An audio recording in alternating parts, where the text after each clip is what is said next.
website is like a fifth priority, sixth What's priority. up, guys?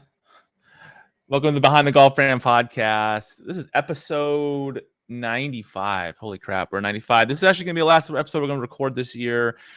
It's the end of 2022. I have my good friend Evan Singer from the Par Train podcast, which is a big golf podcast. A lot of you guys already listen to him. Evan and I have been friends for a couple of years, and I thought it'd be really cool to kind of talk about like how they all started, where they're going, how they're growing, the whole 9 yards. I'm really excited to have him on the show. So without further ado, welcome. Thank you. I'm so used to saying welcome aboard from being the Did you host. say really? So it's kind of fun being the Toot, guest. Sometimes I always like start it and it's like I'll be like, without further ado, and I'm like, oh, I hate saying it like that. I should change it up. And then it's like my brain just like automatically goes to the words and then I just say it. But so where are you located? Where do you live? I'm in Los Angeles. My co-host Cermak is in Chicago. Now, do you get to see him that often or no? Not as often as I'd like. We were talking about wanting to plan out, since we're going to be moving more into video stuff in 2023. I want to figure out times to see him shoot together, because he played D1 college. So he's like this wealth of knowledge from like a short game, and player perspective. And I'm more into the mental side. So from that standpoint, that's why I love the show, because he's constantly keeping me honest on things, challenges me. We challenge each other. He loves the course management side, and it's fun. So when did you guys first start the Par Train? I think it was 6 years ago. Over 6 Holy years smokes. ago. Yeah. Really? Yeah. I was just. So how did that all start? In case everybody out there doesn't know, like, I guess kind of explain what the Par Train's about. That's a really big podcast in golf. Yeah, thank you. It started, it's a number one mental game show. So we're a mental game focused podcast. Our mission is to help frustrated golfers enjoy the ride again. And we believe that if you can smile through bad golf, you can smile through anything. So we use golf as kind of a catalyst and a tool and practice to become happier as a human. And how it started, I've said this story before, but in case you haven't heard it, it's our mutual best friend. So I grew up with a guy named Ryan. He was always one of the best golfers in Missouri. Played at Missouri State in college, and his best friend in college was my co-host, Cermak. So Cermak and I met. You're home for the summer, or you're visiting, for July 4th or New Year's or whatever it is. I go back home to St. Louis, and Cermak's there. So we got to know each other through that.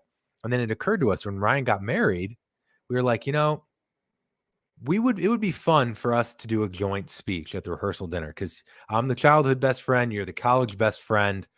We've got a ton of dirt on them. Let's create something fun. So we created this like skit. Cermak wore like a blonde wig, being Ryan's wife, Brittany. And we like acted out this whole thing. It was awesome. And you're like, what does this have to do with the Par Train? Well, we literally were like, became friends. We were like, yeah, our friendship went to another level. And as cliche and weird as it sounds, we were like, something special happened when we both had a mic in our hand together. And ironically, like this girl I worked with when I used to work at Uber, I came into work. She's like, you have a voice for a podcast. And like a couple other people told me that. I still don't believe that. But that's what she said to me. So, I was like thinking about it. And then you start to get a couple, comments like that. And Cermak and I were like, all right, let's do it. So didn't start as a mental game show. It started very different. It started kind of as like PGA Tour comedy, because we wanted this was back in 2016. So there was a lot less podcasts then in the space. Or YouTube about it too. Yeah. But I think it just occurred to me that I really had to like amp myself up for them. I like even had a few drinks before, and I'm kind of funny, but like, I'm not like a comedian. I'm not that funny. It doesn't like, I had to like amp myself up to try and be funny. I had to like really come up with stuff and different segments and stuff. And then randomly we did a chipping away episode, which is one of our mini series where we take one concept, go really deep. And it was the mental game. And we had barely prepped. It flowed like crazy. It was one of the most fun hours I'd had, probably the most fun hour we'd had on the show. And it performed the best. And it was at that time we were kind of at the crossroads of like, it's not really catching fire, but I don't think many podcasts do unless you have a pre-existing audience, and decide to launch a podcast and then you can chart. But for us, starting with a podcast with no following, it's a very gradual thing. So it was kind of that moment we were like, all right, well, this is the stuff I care about the most. Like, I want it to be as authentic to us and to me. And I just love how what's in my head shows itself on the golf course every time. There's no escaping it. It's the perfect mirror of our thoughts. And to True. me, that's a great practice for taking that in life. So that's what I always geeked out on. And we just kind of became the mental game podcast. And we've been doubling every year since then, if not more. So it's been a lot of fun. So are you a professional golfer? How good are you? No. Cermak is much better than me. Cermak's a scratch. I am an 8 handicap. So a lot of people can relate to me. And I think actually it's important because I don't think Cermak or our buddy Ryan can fully understand what I've experienced on a golf course. Sort of the mental game of it, like how being so bad sometimes, just like, oh my Yeah, God. like I don't think, for a guy like that's played since he was 3 and even on a bad day shoots a 76, Yeah, that'd be an amazing day for me. Like for me, I've been on a course before where my head gets in the way and I can't hit the ball. Like I've experienced that many times. And so when we have guests, whether it's a sports psychologist or a tour pro or an author or whoever, or an everyday golfer like you or me, and unpack their mental game, I can empathize with them where it really helps me guide the interview with the listener in mind. So that's why I think we're a great team. Because I don't think our podcast would work if I was a tour pro or, another scratch golfer. Like I think part of why people love our show is because it's relatable and they can hear themselves in the lessons. So that's key. So you grew up in Missouri? Yep. Well, like St. Yeah, I grew Louis up or in St. where? Louis, born and raised. You know who else was born in there? A good friend, Sam Golden from Minimal Golf. He's from St. Louis. He's like, I don't know him. you should. He's cool as hell. He's in LA too. Oh, really? Oh, I need to meet him. He's really cool. I don't know. So it's like the Midwest values, right? Like if you're from Midwest, it's a little bit different. So did you just play like golf growing up with your dad and your family, and I mean just kind of got good or good enough, or like how did you kind of get into the game? I actually was a big baseball guy, and I think I became such a golf nut because I deprived myself of golf for so long. It kind of messed with my swing. So yeah, I would like go out every now and then when I was like 10, but like 3 times. I didn't really start playing until I was 17. I broke my arm, stopped playing baseball, and my surgeon cleared me to resume activities again. And the first place I went was the driving range, and I never played baseball again. So, yeah, I was always a crazy golf nut, big PJ Tour follower. I was even the guy that would like be in the airport and like buy a Golf Digest and just like wear the TaylorMade hat. Oh, you were that guy? You wore khaki Yeah. pants everywhere? Yeah. Well, not the khaki pants, but I wore the like backwards Adidas TaylorMade hat because I just liked the idea of people knowing that I loved golf. So I've been a golf nut for really since I was in high school, but I didn't play until my senior year. And the only reason I made the team my senior year is because my buddy Ryan, who I mentioned was the #1 seed on that team, told the coach I'd be a good locker room guy. So he let a senior like join JV my senior year in high school. But how good were you? Like when you joined, like were you just like a 20 handicap or something, Oh, or I you was were like an pure 8? trash. I mean, like the tryouts was pure trash. It was the perfect example of what nerves and tension do to the golf swing, just all over the place. I did I did play in one varsity match and I shot a 43 on 9 holes, which back then that was like pretty damn good. I'd be happy with that Um 43. Well, not 9 holes. I guess 9 holes. so That's yeah, how I you shoot guess now, pretty much.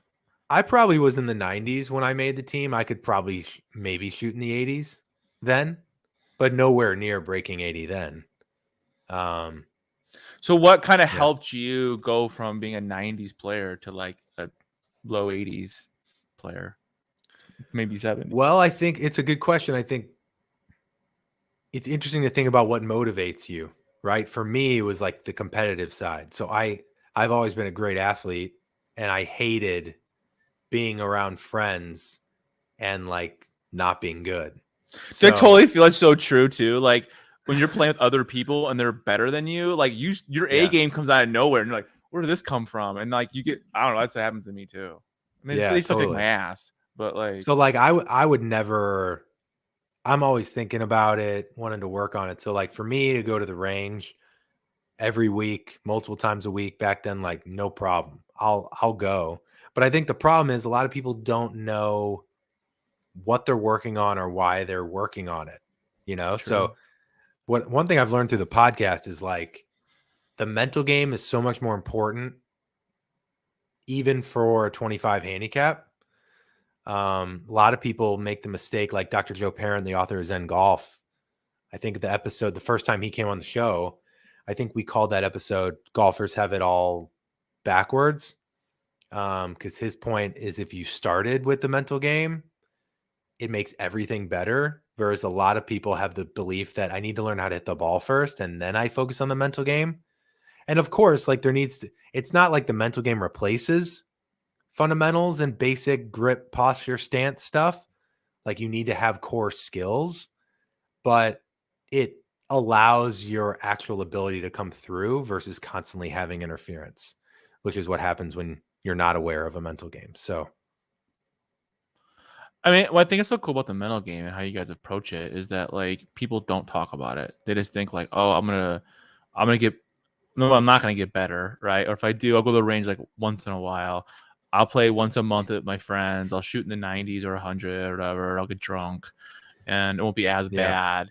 But then it's like the mental game takes a big toll on your game because if you're doing bad, you do worse, and if you're doing good, you're gonna do bad because you think you're gonna do bad because you're doing good, and it's like such a like it's like this roller coaster of like yeah, emotion, and all it takes is one shot to like throw it off. Like you're not in the yeah, zone. You're like just like it happens to me all the time, and then you yeah, see those holes where you get like a 7 or something, and you're like, what happened?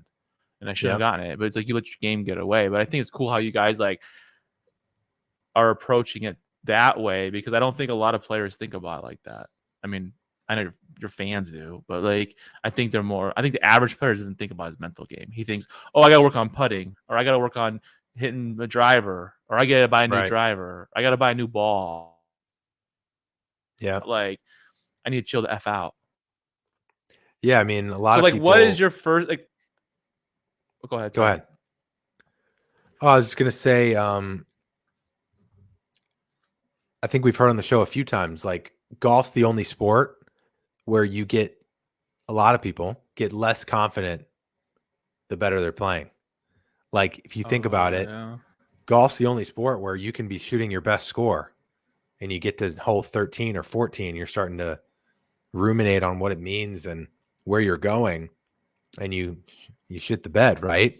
In most sports, Pretty much. other sports, you're feeling good.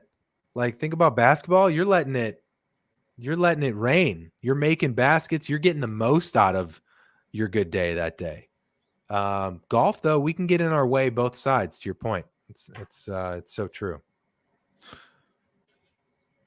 So, what is your first rule for somebody out there when it comes to their mental game? Like, if you're going to the course, like you're like, what's rule number one? Like in your mind, Yeah. what do you tell? What do you do? Well, I learned this from Bob Rotella on the show. He told us because I'd rather tell you what he said than me. But he said, if you're going to do nothing else, I want you to focus on where you want it to go. That's it.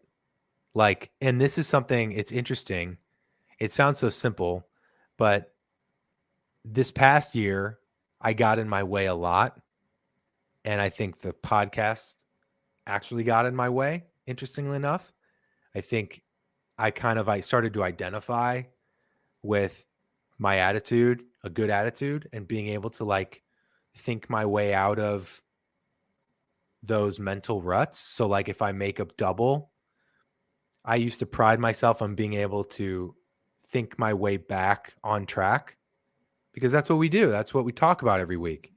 And that started to get in my way because if I did start to spiral because I identified with it, I started to judge myself even more and put even more pressure on myself to be good because I didn't think that I was allowed to, even though Because I'm a human being. because you're like, I have a podcast on it, I should know Yeah, better, and probably right. and then you add even more stress onto yourself because you So feel I like added a you're ton of pressure on myself without even yeah realizing it. And a you're lot like of people do you're that either with their yeah. handicap, either with being a good driver of the ball, not three putting. Like we all create these labels that we identify with that a lot of times can get in our way. But if you think about it, one thing I just realized at the end of this year is my biggest challenge, like a lot of people, is I get stuck on the how, not the where. So what that means is I get player side, not target side. And so I get caught up in my mechanics. And I've really unpacked it this year. The only reason, in my belief, that we get caught up in mechanics is because we believe that we can't hit a good shot without hitting a certain checkpoint. Because we've seen past evidence, either at the range or on the course, that if I don't get my hands here or if I don't get it outside here, Or I'm I moving my will slice it. head or whatever your issue is that day. My Yeah. back is tight. Yep. And so it's really like a leap of faith. That's why it's kind of fun to practice. It's not easy because of that. But this past weekend, every time I caught myself getting in my swing, I just told myself where, not how. And that basically was a little trigger for me to focus on what's in front of me. So, okay, where do I want this to go? What flight do I want this to do? Where do I want this to land? How do I want this to look? How would it feel for me to hit this shot? So stay very external And and then slow hit it that down, shot. right? Instead of being internal in your brain, like, what am I doing wrong? What am I doing wrong? What Yeah. am I doing wrong? Because I bet you Just think of most the next people are shot. focused on the how. And it's impossible to have a fluid motion in the split second by telling yourself, well, I want this to be here and I want this to be here. I mean, you've heard this a million times, but do you think like a top basketball player or baseball player is thinking about where their arm angle or where their hand is on a shot? No, they get the ball and they shoot. Now, obviously, golf is different because it's mostly thinking, not playing in regards to the amount of time we're playing it. But that's the fun and the practice of the game is you're going to think. It's natural. How can I think in a most productive way? So I would say target, not avoidance. So not what are you trying to avoid? What are you trying to do? So get really clear on what you're trying to do. And then if you focus on doing instead of meaning and what things mean, what's going to happen if I do this, what's going to happen if I don't do that, then that's kind of how you get into a flow state because you're really executional focused. So I'll give you an example, Paul. Let's say, what's your handicap? 19 now. I was Okay. 23 at the beginning of summer, so it's going down. Okay. So if you're going to play well, that means you would shoot around 90, right? So breaking 90 is a really good day for you. Yeah. High Okay. So, 80s, usually. okay. Somewhere in there. So let's say you're on track to shoot an 85 or an 84 and you're coming down the stretch. That's why I shit my pants because I'm like, oh crap, this is All happening. right. So let's talk about it for your listeners. So let's say you're coming down the stretch. Let's make it even better. Let's say Paul's tracking to shoot an 80. Okay. Now you're on 18. And if you make par, you'll shoot an 80. Okay. Now, your natural response is going to be, holy shit, I could shoot 80. Now, in reality, if you ask Pretty yourself, much. what's going to happen in my life if I shoot 80? What's going to change in my life if I Nothing. shoot 80? Nothing. You're going to call your buddies, you're going But to talk about it on here, right? But nothing actually changes. Like that doesn't mean you shouldn't strive to do it. It's still awesome. But a lot of the stress that comes up is because we've built this number up in our head that something big's going to happen.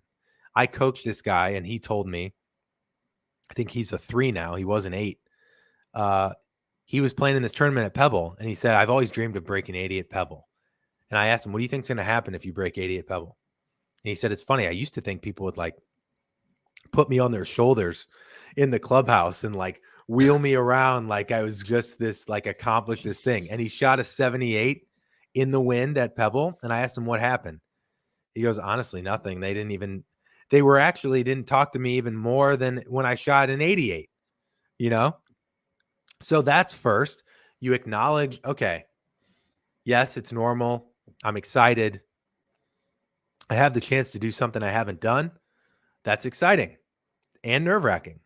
Totally true, right? But what am I going to focus on though? Right? Over the ball. So Paul, for you, part of this work is figuring out like what's a great executional key for Paul. More times than not for everybody, balance and tempo usually leads to a better result than not. Taking a breath before the shot usually leads to a good result than not.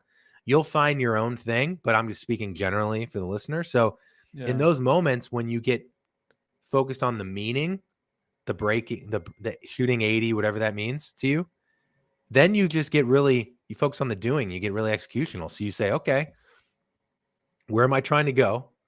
Okay, I'm trying to hit it a little right to left on the right side, just in front of that bunker. Okay, all I need to do is swing 80% here. Then you're focused on, you're not focused on making a par anymore. You're focused on swinging 80%, or you're focused on holding your balance or your finish, right? So that's an executional thing to place your focus on that can lead to a par. But focusing on making par is only going to add tension and interference, which is a different approach than what got you to shoot 80 in the first place, which probably was you not thinking about score or shooting 80 at all. So it's about trusting that mental work, to get back to something productive. Yeah, I mean, for me, I think what happens is I'll look at it. You look at what's happening on your scorecard, or you're looking at what you're doing on that hole, and then you see that shot, and you're like, "Oh crap, there's a bunker right there." And if I get in the sand, that's going to be 2. Like you start like doing all this mental math, like instead of just being like, "I'm going to hit the ball here, and I'm going to hit it 80%," and then take a breath and just do it because you've done it a million times. That same shot, there was nothing in front of you. Maybe it's in a range or in a sim. So you see what you just did? You just thought of 2 very different things just as easily. One is thinking about the future, which then creates anxiety. The other is reminding yourself that you've hit this shot a million times and what's a good focus for me to hit a good shot. Tempo. And like calm your brain down. Just be like, I'm just gonna do this. And I don't see that over there. Or it's like when you are hitting in front of water, right? Like, oh, it's gonna go in the water and then it's gonna skip or it's gonna plunk and instead of like, I'm just gonna hit the shit out of this ball and it's gonna go straight. Like it always does. Not always, but like I think see how I always feel like the mental part of my game has been the downside of my game. I think like well, it's good we're having this conversation then, Paul. I know, right? Now watch. Like next time I talk to you in a couple of weeks, I'm gonna be like, oh yeah, I'm the 18, 17 now. Thanks. Yeah. But you see how one is very offensive and one is very defensive? That's another really simple way to think about it for people that have never thought about the mental game. If you stay offensive and attack each shot, like the main theme that I've heard from almost every tour pro on our show in over 200 episodes is aggressive to conservative targets. They swing aggressive to the fattest part of the fairway and the fattest part of the green. And they rarely shoot at pins.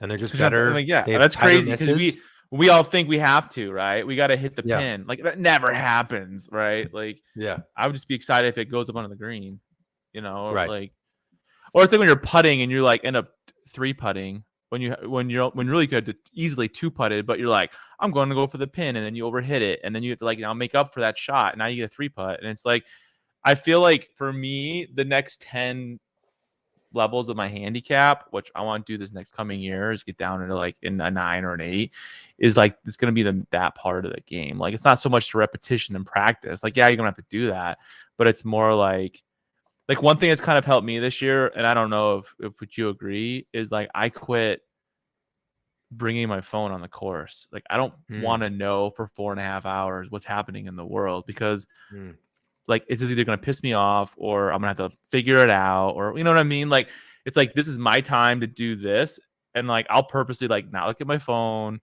and take off my Apple Watch and put on my Garmin watch or whatever. Like I don't want to be bothered, because I feel like my brain will start thinking about like that stuff, whatever is good, bad, and different, instead of being like the now with what I'm doing. I don't know. What do you think? Is that what do you do? Do you bring your phone on the course? I do, but I try not to be on it. I think Yeah. that's a good reminder for your example with golf, right? If the goal of playing golf is to get away and have a practice of being present, then catch yourself every time you're thinking of what could happen in golf, right? You can kind of take that practice even further. But yeah, I mean, there's not many things in life these days where it's a good excuse to put your phone away. Golf's a great one, and a lot of times I find it funny that we're out there. Bob Rotella told us this. He said, it's funny how so many people come up to him and say how much they love golf.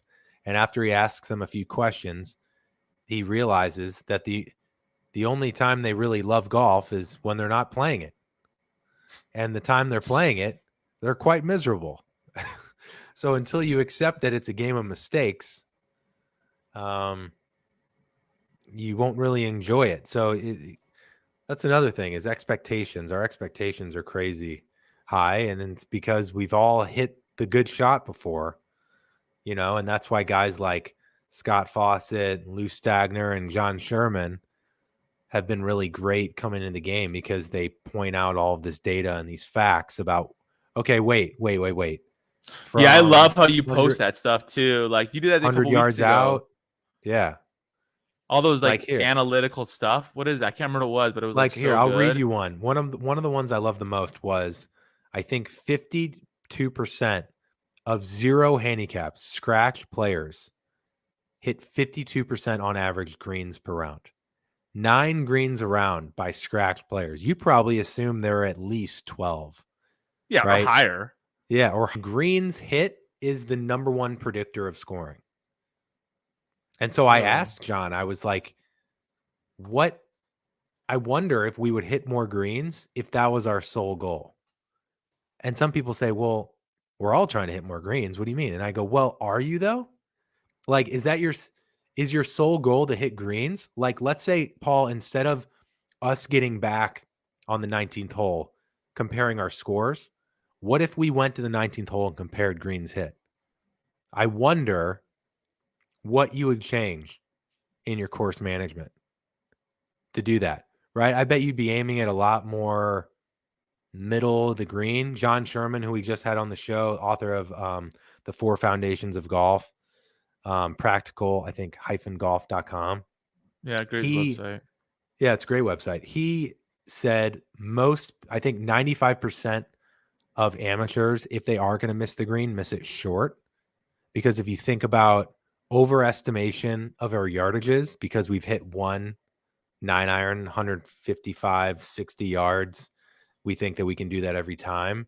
And we're prone to mishit it because we're not professionals, right? If the professionals mishit it, but their misses are tighter, you bet your ass we're going to mishit it a lot worse. So because of wrong club choice and mishitting, I think only 5% of people overshoot the green, because usually overshooting the green is hitting a ball too good, right? So our chances of doing that are very slim.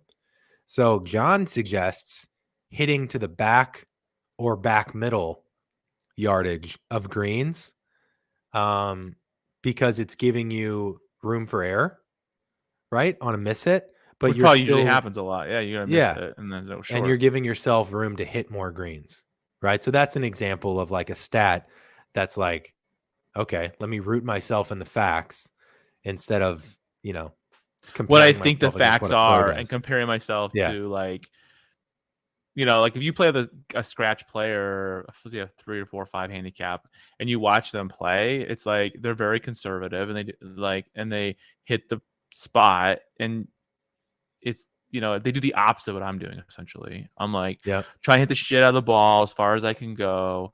Then it's Yeah. going to be a mishit. It's going to go in the woods. Okay, that's 2 to get out. And then it's going to be I'm going to have a bad layup, or coming in, and like it just I don't know. I didn't really think about the mental game. I mean, I've been a fan of yours for a long time, but like I didn't think about it. Like I didn't think that was one of the missing components in my game. I always thought it was product, right?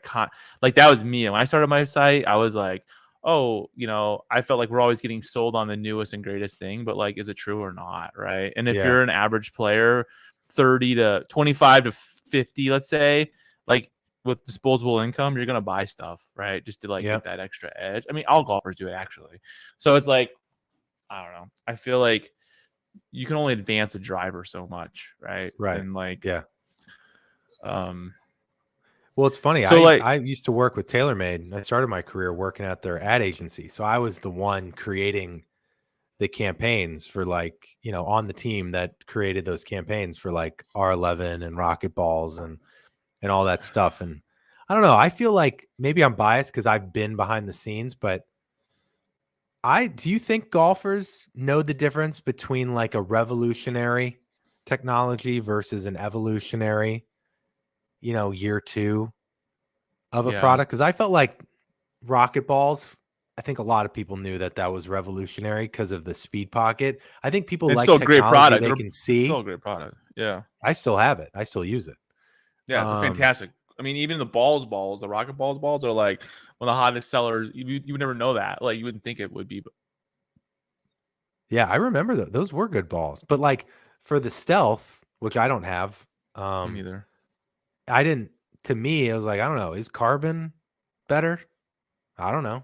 They say it is, but you It's know, funny because I have I'm gonna buy a new driver next year. I'll get one. I've gone through all the drivers this year. I went through all the drivers last year, but I didn't keep any of them. I just was like, I'm gonna test them out, play with them.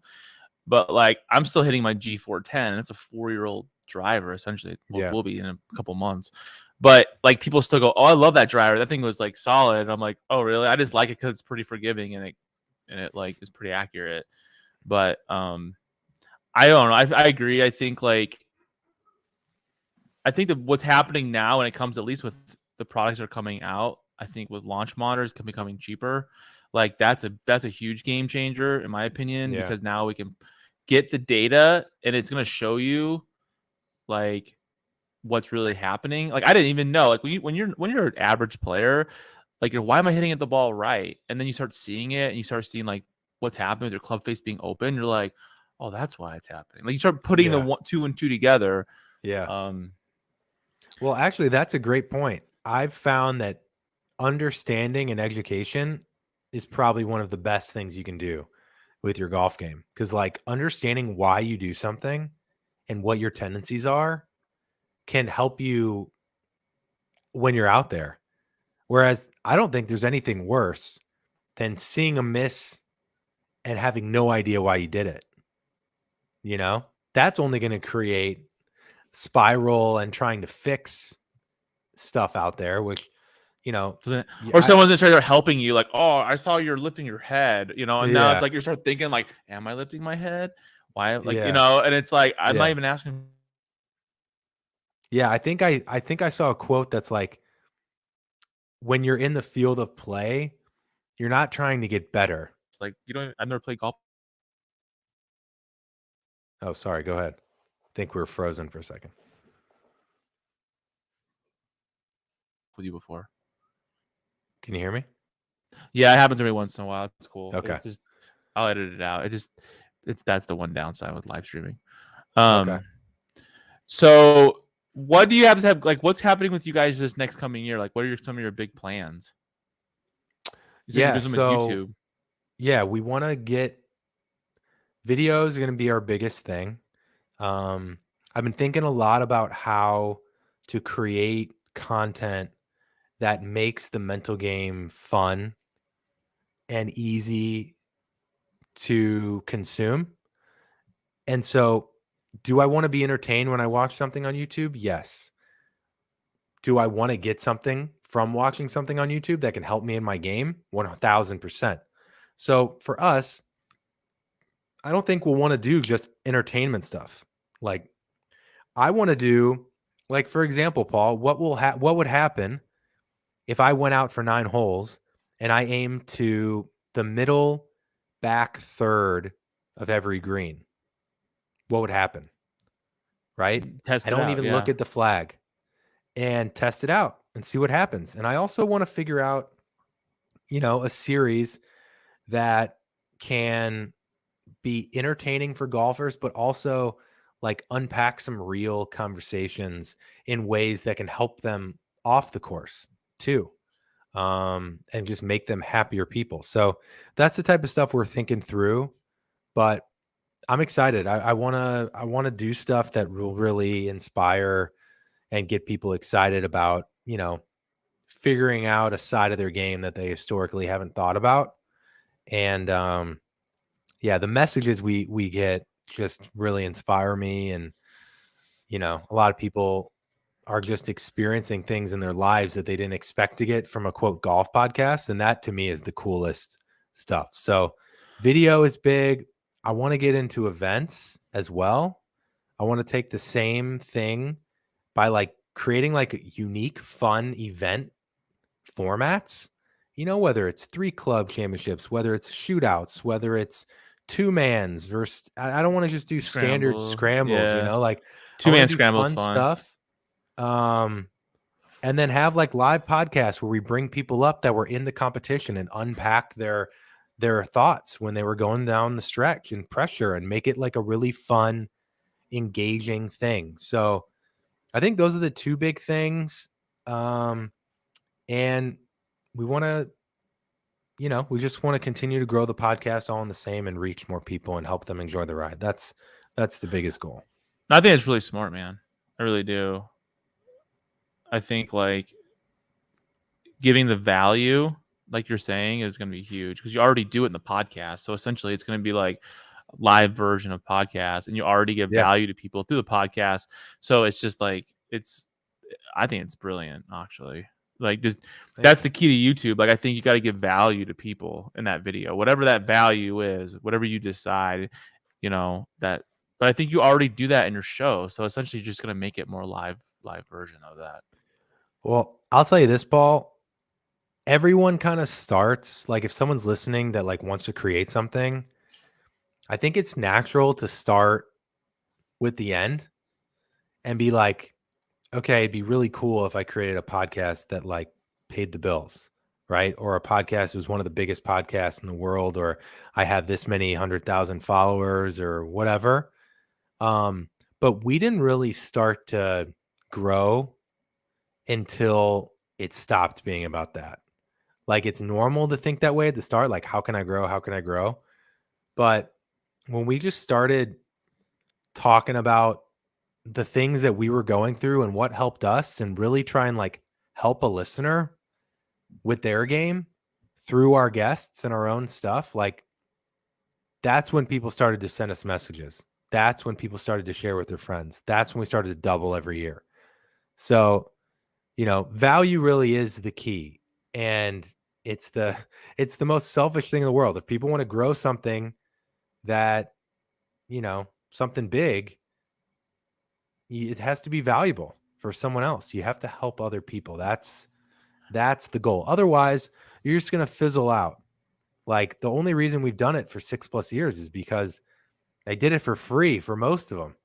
And I loved it, So Exactly. find something for free that you love doing and then figure out a way to add value to people. And I bet you'll create something that people will pay you to do later.